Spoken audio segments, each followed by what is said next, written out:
네, 지금 뭐 정부 셧다운이 지속되고 있는 상황입니다. 뭐 3분기 실적 발표도 지속적으로 지금 나오고 있는 상황입니다.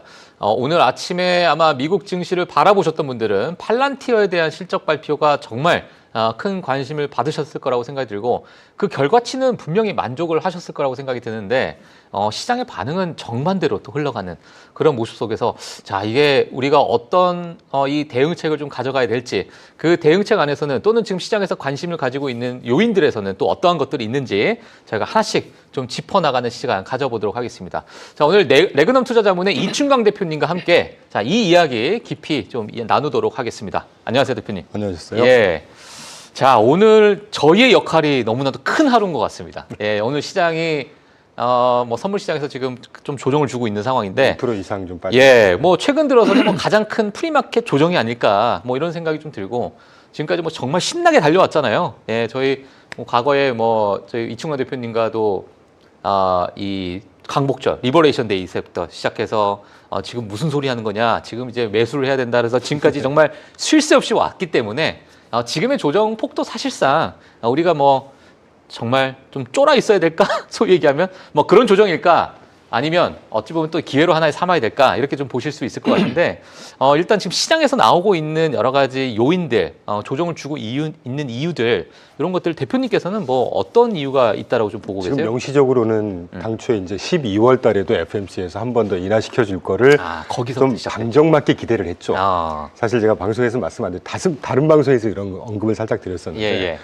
좀 시장은 확실히 그리디한 것 같아요. 너무 또 탐욕이 좀. 네. 10월 달에 이번에 인하시켜 준 것도 큰맘 먹고 인하시켜 준 겁니다. 예. 인하시켜 주고 게다가 QT까지 중단하겠다고 발표까지 해줬잖아요. 그 정도면 되는 거지. 그 정도면 됐는데. 12월 달에 인하하는 것까지 막 배팅해가지고 물론 이제 이게 가장 큰 명시적인 이유인 것 같아요. 예. 그 다음 날 이제 이따가 뭐 자료 다 있긴 하지만 여러 그 연준 위원들이라든가 이런 분들이 이제 그러니까 FMC 회의 한 다음에 인터뷰에서도 제롬 파월이 내려주긴 했고 QT 조정할 거지만 너무 광분하지 마 이런 뜻으로 12월 달 인하에 대해서는 far from it이라고 분명히 단적으로 얘기했어요. 아직 좀 멀어 있다. 아직 기다려야 돼. 기다려야 된다. 기다려봐야 된다는 거죠. 그래도 이 시장이 너무 환호를 하는 것 같으니까 이게 이제 포워드 가이던스의 기준이 어떤 뭐 이점 중에 하나인데 다른 위원들이 나오셔서 제프리 슈미드, 로리 로건, 뭐 베스에맥, 라파엘 보스텍, 안틀란타 연배드 계속 나와가지고 매파적인 말을 계속 던졌잖아요. 그 이후에 지금 시장이 약간 약해진 거죠.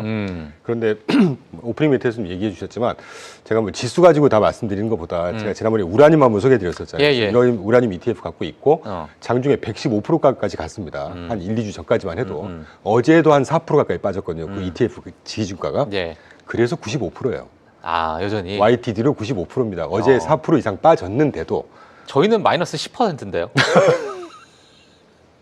물론 이제 기간마다 틀리지만 그러니까 향후에 이 성장의 또는 상승의 파이프라인을 또 보고 이제 봐야 되는 거죠. 오늘도 후반에 좀 언급을 하겠지만 이 대세에 어떤 지장이 있겠냐는 거죠. 오늘 프리마켓에 S&P 500이 한 1.07% 마이너스 프리마켓에서 러셀이 1.3%, 나스닥이 1.3% 비슷하게 흔들리고 있어요. 뭐 종목 단에는 뭐 몇 프로씩 더 빠질 수 있겠죠. 그게 대세에 어떤 지장이 있을 거냐는 얘기죠. 그러니까 이렇게 단적으로 제가 말씀드린 이유는 오늘 제가 뭐 다른 자료도 그렇고 내일 또 다른 것도 있고 그래서 자료를 막 만들다 보니까 제가 월요일 날 모 방송 가서 이 조정이 좀 있을 것 같다는 얘기를 했거든요. 그랬더니 댓글이 안 좋아요. 좋아요.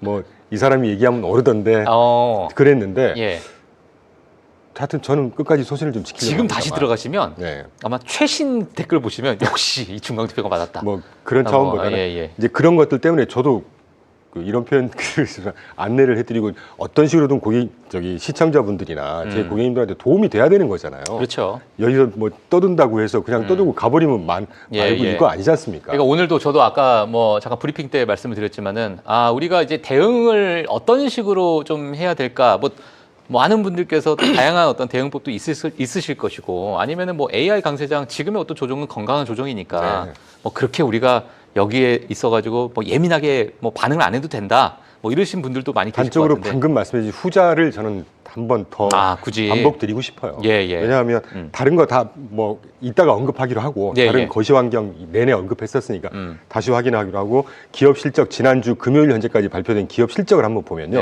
뭐 64%가 발표했는데 서프라이즈 비율이 83%였고 5년 평균, 10년 평균 75%보다 더 높다. 세게 나오고 있습니다. 기업 이익은. 그런데 정작 중요한 거는 이 오른쪽 그래프에서 빨간 동그라미 쳐놨잖아요. 예. S&P 500 기업 중에 그 어닝, EPS 서프라이즈를 기록하는 비율이 64%로 지금 이 화살표가 보이시면 좋겠는데 이 동그라미 친 바로 그 왼쪽에 스파이크하는 크게, 그 예, 화살표가 보이시죠? 예. 그게 팬데믹 직후입니다. 베이스 이펙트가 있었겠죠. 예, 예. 그거를 제외하면 예. 거의 지금 한 20년 상간에 가장 높은 수준으로 EPS 성장률, 서프라이즈 비율이 계속 높아지고 있어요. 이건 이제 성장률을 나타내는 거니까 네. 사실 그러니까 어찌 보면 기저 효과가 네. 있어서 그렇죠. 갑자기 튀어올랐던 코로나를 제외하면 그거 제외하면 가장 높은 가장 수준이니까. 높은 지금 그러니까 현재 보이고 있는 기업들이 이익을 굉장히 많이 버는 기업들이 계속 더 증가하고 있다는 얘기입니다. 뭐 사상 최고치까지는 아니지만 그건 한 1, 20년 내로. 예, 예. 자, 이것까지는 좋아요. 예. 보통 우리가 EPS 이익 성장은 주가의 단기 움직임에 지대한 영향을 미친다고 해요. 근데 주가의 장기 흐름은 예.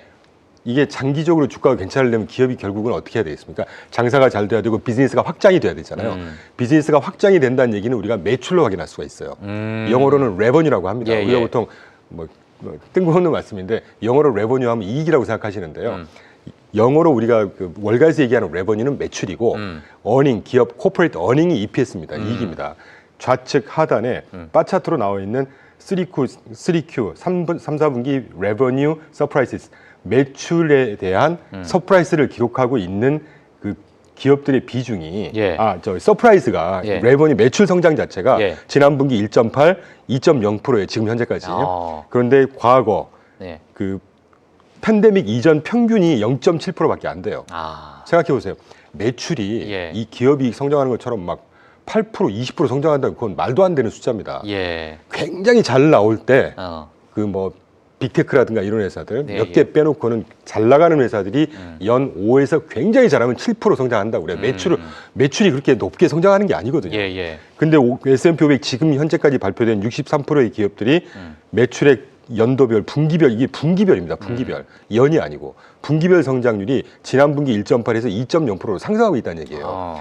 자, 장기적인 흐름을 지대한 영향을 미치는 매출도 그렇고 예. 단기적으로는 영향을 미치는 기업 이익이 이렇게 사상 최고치로 좋아지고 있잖아요. 예. 그러면 오늘 내일 좀 조정받는 게 어.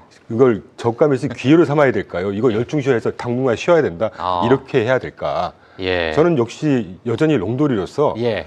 저가에서 기회를 삼으시라는 말씀 드리고 싶고 그 뭐 홍보 절대 아니고 요새 연락이 많이 오셔가지고 오늘 어제 막 가입하시거든요. 저희한테 직접 자문을 맡기세요. 저는 스마트머니라고 봐요. 지금 어제 오늘 자금을 저희 이제 맡기셔갖고 투자를 하셨단 지금. 말이에요. 계좌에. 예. 그럼 오늘 저녁에 매수할 거 아닙니까? 예, 예. 어저께 것도 오늘 매수할 거고 일부를. 예, 예. 스마트머니라고 봐요. 저는. 그럼 이게 지금 이 조정 자체가 대표님께서는 뭐 장기화될 그러한 조짐은 전혀 없다. 맥스 장기화 되더라도 예. 10월 중에 맥시멈 10월 내내 조정한다고 치죠. 11월. 10월 중에. 10월 중에. 11월. 예, 11월. 11월 중에 내내 조정한다고 쳐도 그렇게 갈 수가 없다고 저는 보고 있는 게 이거는 썰입니다. 예. 아까 그 셧다운 말씀해 주셨잖아요. 예. 제가 오늘 아쉽게 자료를 안 갖고 왔는데 전전회차에 보여드렸는데 셧다운이 저는 11월 초나 이번 주 다음 주 정도에 뭔가 대승적인 합의가 나올 거라고 봐요. 민주당과 공화당이. 예. 왜냐하면 11월 지금 아마 지났겠네요. 11월 1일인가 2일로 기억하는데 그때가 미국 그 국민들한테 시민들한테 오바마 케어 이게 지금 서로 이렇게 으르렁대고 있는 게 오바마 케어 합의하냐 안 하냐. 메디케어 예, 그쪽. 이게 결국 합의가 안 되면 시한이 11월 2일인가 11월 3일 날 그 오바마 케어 적용받고 있었던 국민들한테 평균 연 보험료가 $900인가 그랬는데 이 오바마 케어 지원이 끊겨버리면서 $1,800로 거의 2배 이상 상승하는 걸로 통보를 해야 되는 시한이에요, 그때가. 그럼 이게 만약에 통보가 갔다고 치잔 말이에요. 예. 그럼 그 적용받는 국민들이 많지 않습니다. 3억 2천만 명 중에 예. 한 3천만 명 좀 넘는 것 같아요. 근데 그 중에 공화당 지역 그 표밭에 해당하는 분들이 한 1,200만 명 된다 그러고 민주당의 표밭에 해당하는 분들이 한 800만 명 정도 된다고 그래요. 이거 적다면 적지만 많다면 많은 숫자입니다. 그렇죠, 많죠. 그럼 그 사람들이 더블이 증가하는 거잖아요, 지금. 그러면 여론이 좋아지겠습니까? 뭐 트럼프고 누구고 간에 예. 이 의회 국회의원들이 지금 으르렁대면서 합의를 안 한 것 때문에 이게 돌팔매를 맞겠죠. 예. 그러면 언론에서도 지금 잠잠하지만 이게 사회적으로 뭔가 그 뭐 소용돌이 동요의 씨앗이 돼버리면 언론에서도 이제 대대적으로 공격할 거예요. 그러면 국회의원이라는 분들이 그런 언론이든 국민들로부터 질타를 받게 되는 이걸 감당할 수 있을까? 그리고 또 내년 11월 3일 날 좀 이른 얘기긴 하지만 이게 계속돼가지고 이런 식의 어떤 뭐 부정적인 이거를 좌시할까? 어떤 식으로든 저는 뭐 공화당 쪽에 쏠린 합의든 민주당 쪽에 쏠린 합의든 어떤 식으로든 저는 돌파구를 마련하지 않을까 하는 썰을 좀 풀어봤습니다. 알겠습니다. 사실 이번 정부 셧다운도 뭐 많은 분들께서 좀 보고 계시겠지만은 이게 결국에는 내년에 중간 선거를 위한 하나의 어떤 트럼프 대통령의 빌드업 작업 중에 하나라고 또 보시는 분들도 좀 많이 계시고 영향을 전략적으로 삼는 거죠. 안 미칠래야 안 미칠 수는 없겠죠. 그러니까 이게 결국에는 그러니까 결국에는 이제 트럼프 대통령 입장에서는 민주당이 너무 과한 요구를 해왔던 것 때문에 우리가 합의를 못했지만 그래서 경제 지표가 일부 뭐 조금 좋지 않다, 뭐 부채가 증가하고 있다, 여러 가지 어떤 부작용이 좀 나오고 있지만은 결국엔 내가 이걸 합의를 해서 내가 경제 지표를 다시 살려냈다라는 그러한 어떤 작업을 트럼프 대통령에서는 트럼프 대통령이 비판하는 분들 입장에서는 굉장히 이랬다 저랬다 하고 막 종잡을 수 없는 뭐 녀석이다, 무슨 매니악이다 표현하지만 굉장히 플렉서블한 사람이에요. 기업인 출신이잖아요. 그러니까 방금 얘기하신 식으로 어떤 쇼잉오프 할 수도 있는 것이고 그냥 공화당에서 양보해주면서 하도 그러니까 내가 국민들을 위해서 결국은 대승적인 차원에서 양보했어. 이런 그림을 연출할 수도 있는 겁니다. 그리고 또 하나 제가 굉장히 믿고 있는 요소 중에 하나 지금 띄워드리는 찾아뵐 때마다 얘기하고 있습니다. TGA 일반 재무비 일반 계정. 이게 굉장히 중요한 요소예요. 정부 지출을 모두 여기서 지출하거든요. 드디어 10월 30일 기준으로 1조 달러를 꽉 채웠습니다, 이제. 근데 이게 여기서 더 채운다라는 이야기들도 뭐 좀 나오고 있긴 한데. 더 채우겠죠. 왜냐하면 합의를 안 하고 있잖아요. 그러니까 합의를 하게 되면 이제 정부 지출을 그때부터 본격적으로 할 건데 합의를 안 하고 모두 다 딱 동결이 돼 있으니까 지금 계속 쌓이는 거예요, 이게. 그럼 합의가 되기 전에 뭐 시장의 어떤 유동성적인 측면에서는 일부 약간은 뭐 과거와는 좀 다른 약간의 주춤되는 유동성이 지금 확실히 줄어들고 있습니다. 줄어들고 있죠. 그 줄어들고 있는 부분이 이렇게 재무부 장고로 채워놓고 있는 거예요. 그러니까 총알을 지금 여기서 다 저는 이번 조정이 그렇게 심각한 구조적인 어떤 펀더멘탈한 조정이 아니라고 보는 게 제가 지지난번 때부터 이거 계속 말씀드렸잖아요. 맞아요. 그 뭐 유동성 프락시 그래프 보여드리면서 그렇게 계속 줄어들고 있었음에도 S&P가 굉장히 셌습니다. 그러니까 기본적으로 매수세라든가 결국은 주식시장이 펀더멘탈을 반영한다고 볼 때 펀더멘탈 뭐 말씀 나온 김에 어젠가 그제 그 ISM 제조업 PMI 발표됐거든요. 근데 헤드라인 수치는 좀 안 좋아졌는데 전달 49.1에서 48.7로 줄어들었어요. 근데 하부 품목을 보지 않습니까? 하부 그 뭐라고 그러죠? 아이템을 카테고리, 보면 뉴 오더 굉장히 중요한 지표예요. 신규 주수, 신규 주문. 그러니까 제조업들의 영업 활동 주문을 실제로 받아야 뭔가 장사가 되는 거니까. 오히려 증가했네요. 오히려 증가했고요. 그 프로덕션이 조금 감소하긴 했어요. 근데 오히려 인플로이먼트 요새 지금 그 노동시장 뭐 불안불안하잖아요. 인플로이먼트도 늘었습니다. 그리고 파란색이 다 는 거거든요. 그다음에 프라이스 좀 감소했고 백로그라고 하는 게 그러니까 주문을 받아서 실행을 아직 안 한 주문 미처리 주문이에요. 이것도 어떻게 보면 기업들의 어떤 매출 성장세를 보여준단 말이죠. 이것도 증가했단 말이에요. 그러니까 물가는 하락했고 고용 증가했고 뭐 신규 주문이라든가 기업 활동을 나타내는 선행지표 또 증가했고. 그러니까 이게 뭐 지대적인 제대로 보여지진 않지만 우리가 보통 긍정적으로 보는 분들은 선행지표라고 하잖아요. 펀더멘탈이 그렇게 나쁜 상황이 아니라는 얘기죠. 그런데 주가가 굉장히 과도하게 떴고 그거에 대한 일부 해소감, 그 핑계를 뭐 FMC에서 매파적인 발언을 했고 12월 달에 금리 인하 안 해줄 거야. 너무 방정맞은 반응인 거라고 저는 항상 생각하고 있습니다. 그리고요, 12월 달에 금리를 안 해도 금리 인하 안 하면 펀더멘탈이 괜찮다는 얘기입니다. 그러면 주가는 충분히 갈 수 있는 필요 충분히 여건이 되는 거예요. 금리를 꼭 인하시켜줘야만 올라가는 게 아니거든요. 그렇죠. 지난 2년 내내 2023년, 2024년을 돌이켜보자는 말이에요. 고금리 4% 이상 5% 가까이 갔을 때 연 24%씩 계속 성장했습니다. 주식시장은. 그거 생각하시면 너무 걱정하지 않으셔도 된다고 봐요. 알겠습니다. 제가 또 하나 대표님께 또 질문 드리고 싶은 게 뭐냐면 최근에 이제 뭐 시장에 약간의 뭐 과열 또는 일부 쏠림 현상이 이제 빅테크 특히나 이제 AI 관련된 기업들로 쏠리다 보니까 그러니까 이게 뭐 지금 올해뿐만 아니라 사실 작년부터 계속 그 빅테크로 쏠리는 거에 대해서 시장에서는 좀 우려를 했잖아요. 이게 뭐 사상 최대치다 뭐 여러 가지 이야기가 있고.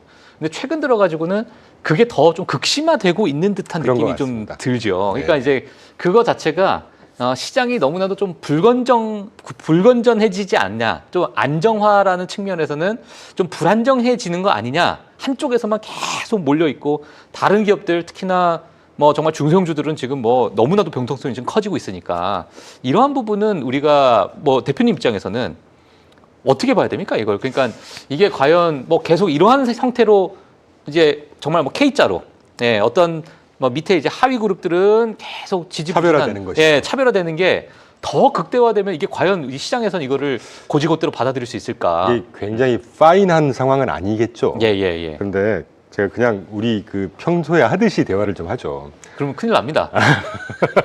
방송 못 나가요. 예. 그 뭐부터 말씀을 드릴까요? 밸런스와 그로스와 이거 참 어려운 얘기예요. 밸런스와 크로스. 균형 있는 발전을 하는. 돈은 근데 이 친구들이 벌고 있으니 그러니까요. 당연히 주가에 이쪽에 올라가는 건 당연한 건데. 밸런스 있게 모든 업종이 두루두루 같이 올라가는 게 굉장히 최선의 상황이겠죠. 예, 예, 예. 근데 현실적으로 그런 상황은 드뭅니다. 그러니까, 국가 경제를 봐도 그렇고요. 예, 예. 국토의 균형적인 발전, 제가 요새 박사학위 하고 있느라고 어제 대학원에서 그게 논점이었거든요. 밸런스와 그로스 중에 뭘 선택할래? 저 같으면 그로스를 선택할 것 같아요.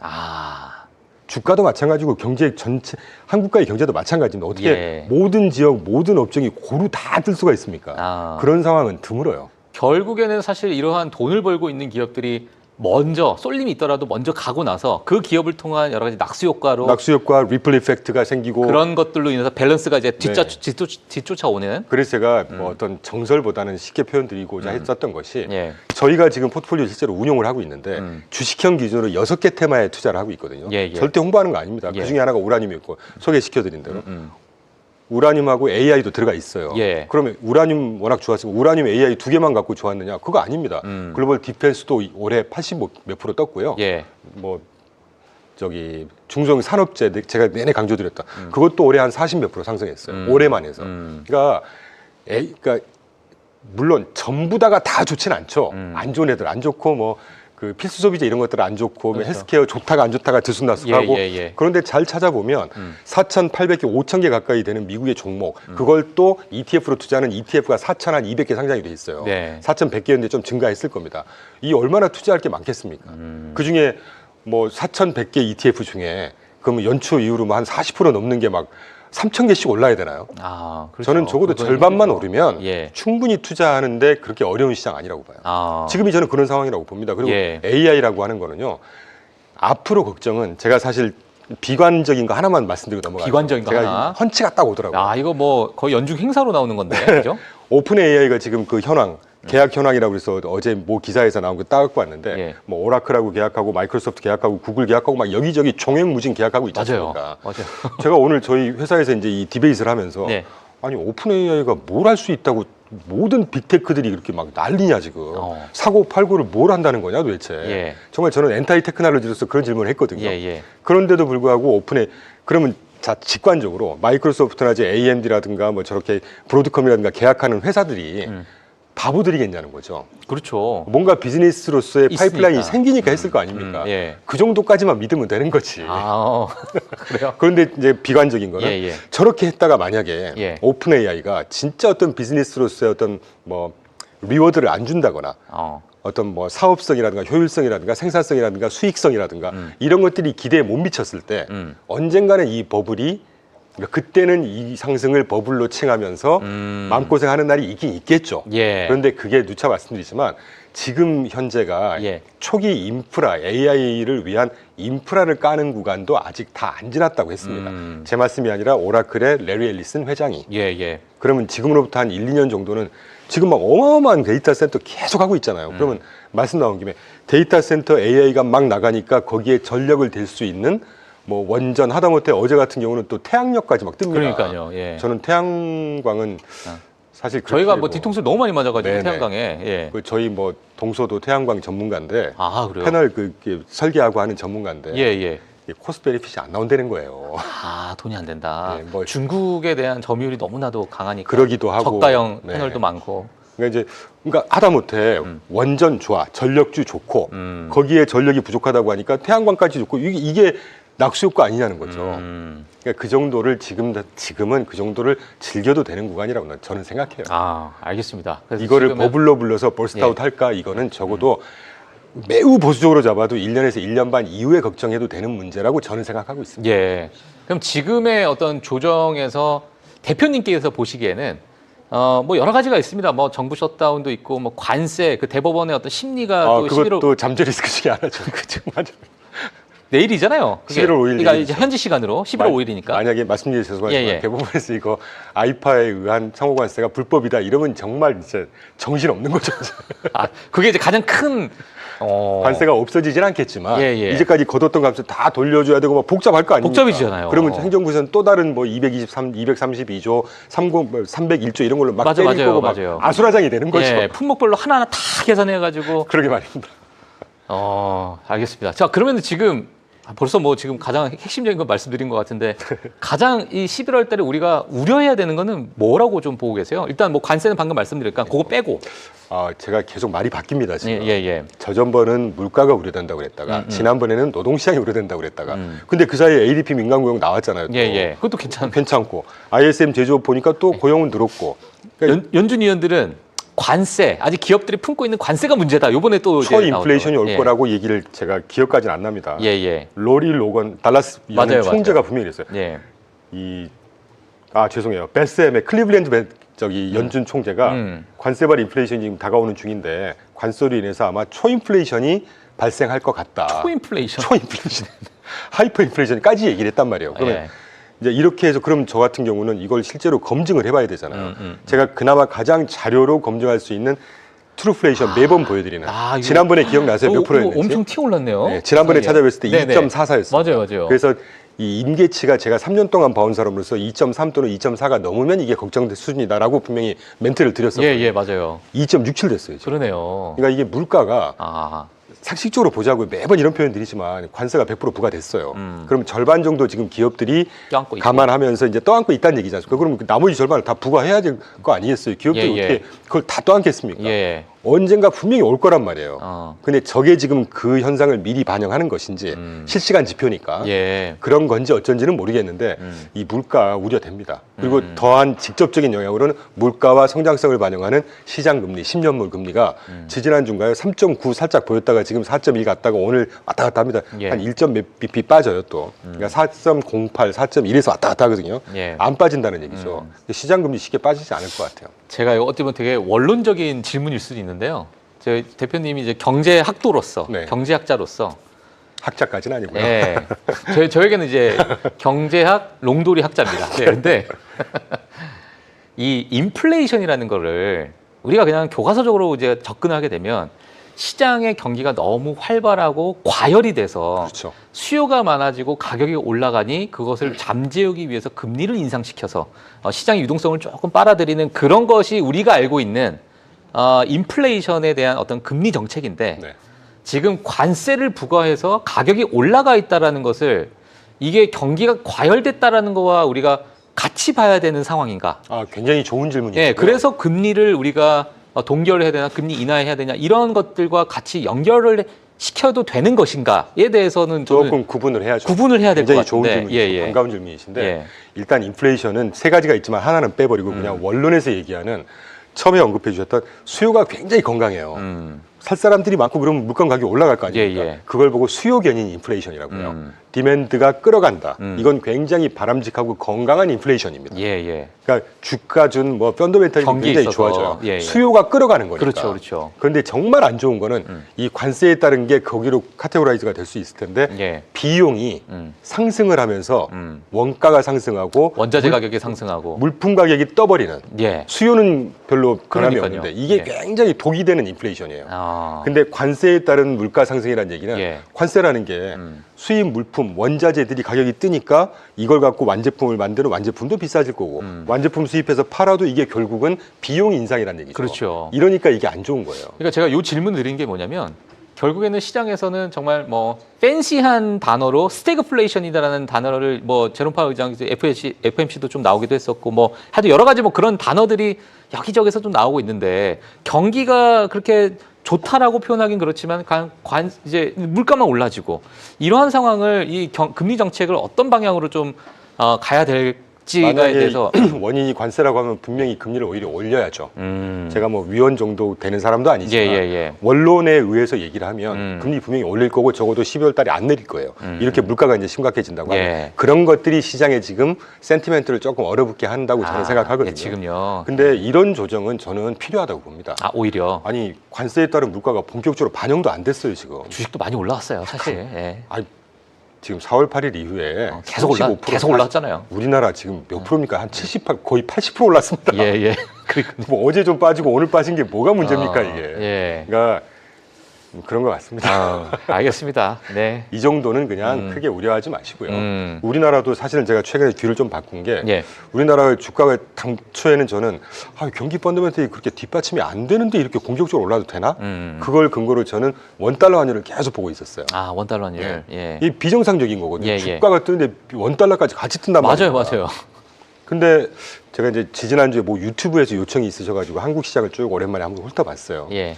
네, 오를 만한 이유도 있고, 뭐 한 확률 30%로 오르지 말아야 될 이유도 있고, 그런데 결론은 총량 개념으로 70% 오를 이유가 있더란 말이죠.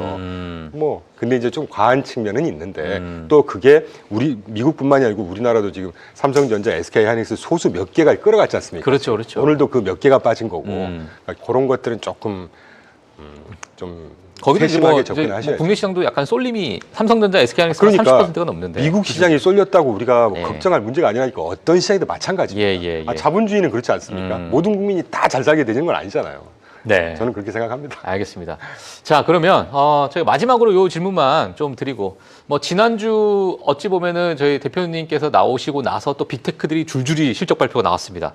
오늘도 뭐 굵직굵직한 기업들 실적 발표, 이번 주에도 뭐 다 예정되어 있는데, 대표님께 보시기에는 이번 실적 발표 그래도 긍정적으로 좀 보실 것 같고, 잘 나왔죠. 가이던스는 또 어떻게 보셨어요? 가이던스 굉장히 딱 괜찮았고, 근데 이제 메타 정도가 메타 데이터 센터 짓는다고 하는데 뭐 구글이라든가 아마존 같은 데는 클라우드 캐시로 다 복구를 할 수 있다는 건데 메타는 자체 운영을 위해서 투자한다는 거잖아요. 그러니까 마크 저커버그가 거의 천재 꽝 것 같아 보면. 약간 또라이 같은 의사결정을 한다. 그래. 이게 분명히 코스트 베니핏 분석을 해서 투자를 해야 될 텐데. 근데 그 정도의 분이 뭐 우리보다 어린 친구지만 정말 존경할 만한 사람이잖아요. 뭔가 우리가 생각하지 못하는 영역에 뭔가 그 전략이 또 밑에 있겠죠. 많은 이제 전략가들의 책사들이 또 주변에 있으니까. 그러겠죠. 그래서 메타의 자체 데이터 센터 투자 비용을 나중에 이걸 뽑아낼 수 있을까 하는 정도. 그래서 메타가 좀 안 좋았거든요. 그 정도 빼고 나머지는 굉장히 괜찮았고요. 뭐 브로드컴 남았고 이제 엔비디아 정도 남았는데 엔비디아도 뭐 괜찮지 않을까요? 다른 회사들이 다 좋지 않습니까? 연관된 회사들이 좋고 있잖아요. 그리고 엔비디아 지지난주가 GTC 거기서 막 발표했는데 뭐 5,500억 달러 사상 초유의 맞아요. 그러니까 뭐 다 실적 괜찮았습니다. 그러니까 다 기업의 스토리는 너무나도 좋은데 스토리 플러스 중요하니까 스토리 플러스 매출 순이익 확인해줬잖아요. 전부 다 좋고 굉장히 좋았지 않습니까? 그러니까 이러니까 거기다가 매출까지 좋았었잖아요. 아까 모두에 설명드린 대로 뭐 걱정할 게 뭐가 있냐는 거죠. 그리고 또 하나 아까 저는 굉장히 중요하다고 봐요. 왜냐하면 유동성이 결국 결정을 하는 거거든요. 이 게임을. TGA 1조 딱 찍었다니까요 지금. 아니 비트코인 암호화폐는 좀 좋지 않은 상황인데 지금 현재. 대단히 외람되지만 노코멘트 하겠습니다. 알겠습니다. 노코멘트는 그렇게 외람된 저의 영역은 아니라고 생각하고 있습니다. 알겠습니다. 알겠습니다. 자, 그래서 오늘 사실 저희 이충강 대표님과 함께 어찌 보면은 지금의 어떤 조정을 저희가 또 AI 강세장에서 또 이용할 만한 하나의 또 기회로 삼는 그런 구간이 아닐까, 저 이렇게 또 말씀을 좀 해주셨고요. 사실 이제 매주 뭐 대표님께서 나오셔가지고 이렇게 또 업데이트를 해주시기 때문에 이번 주가 또 지나가고 나서 뭐 다음 주 나오실 때쯤에 또 정부 셧다운이 또 어떻게 될지, 그러게요. 또는 뭐 지금 트럼프 관세 관련해서 대법원의 심리가 어떻게 또 결과가 나올지, 자, 이런 부분도 아마 저희는 다 겪겠지만 다음 주에 또 대표님 보시는 관점으로 다음 주에 또 모셔가지고 이야기를 좀 나눠보도록 하겠습니다. 자, 지금까지 레그넌 투자자문의 이충강 대표님이셨습니다. 다음 주에 뵙겠습니다. 감사합니다. 감사합니다.